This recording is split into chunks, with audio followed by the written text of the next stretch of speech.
Қазақ шешен амысы, қазақ халқының көтінсі кейін пидараздар ебан. Сасық халқсыңдар ғой, котақпастар.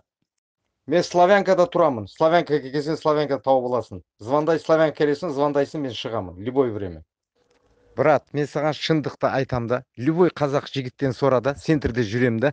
Короче, любойны сол, ол нелі болады десін, отвечай бар ғой. Мен отвечай бар ғой, бәр жерде айтам. Мен Оразкелдімін деп жүретін жігітпіз. Шындықты айтсам бар ғой, менің әкем бар ғой, жетім қалған 12 жасында, тәтем 9 жасында бар ғой. Оларды қазақтар өсірген юртада. Нан ұрсын құдай ақы еркекше. 18-19 жасқа кіргеннен кейін олар қайтыс болып кеткен.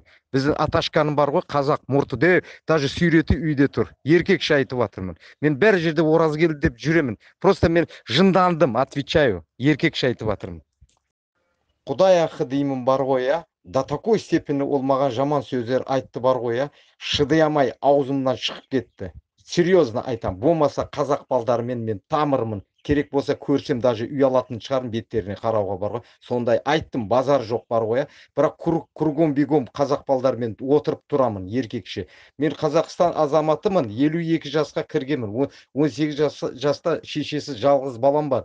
Біз өмір сүріп жатырмыз. Ешкіммен қосыдан бастап бәрімен жақсымыз, мир болып жүріп жатырмыз да. Просто ана жәлеп бар ғой, қанымды қайнатып жіберді. Просто айып менен болса кешіріңдер, базар жоқ. Ассалаумағалейкум. Ереке, бұл коммунизмде тұрады. Азандағылар балдар азында WhatsAppқа келген. Сразу жинап барам дегенше уже, блядь, ауылдың участковый асхаттар бар емес па? Фрунзенің баласы, участковый. Сол әкетіп қалған ғой оны милицияханаға. Енді милицияхананың алдында тұр балдар. Қалай шығады солай ғой. Көсін жоқ болады ғой.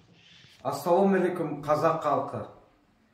Мен Мекбалиев Надыр Адбекович боламын, 70 жылы Мырзакент Атакентте жасаймын.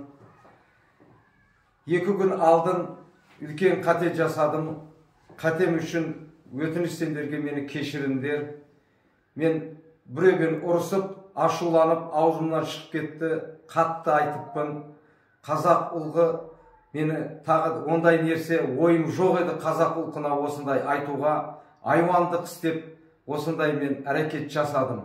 Қазақ халқынан үлкен мен кешірім сұраймын, қазақ халқы. Өтініш сендерге, мені кешіріңдер. Ондай нерсе ешқашан қайталанбайды. Мен бәде беремін сендерге. Ондай нерсе даже миымда да жоқ еді, аузымнан шықты. Ашуланып, ондай қазақ халқына, ұлқына ондай айтатын сөзім жоқ басқа. Мен айтпаймын ондай, кешіріңдер мені.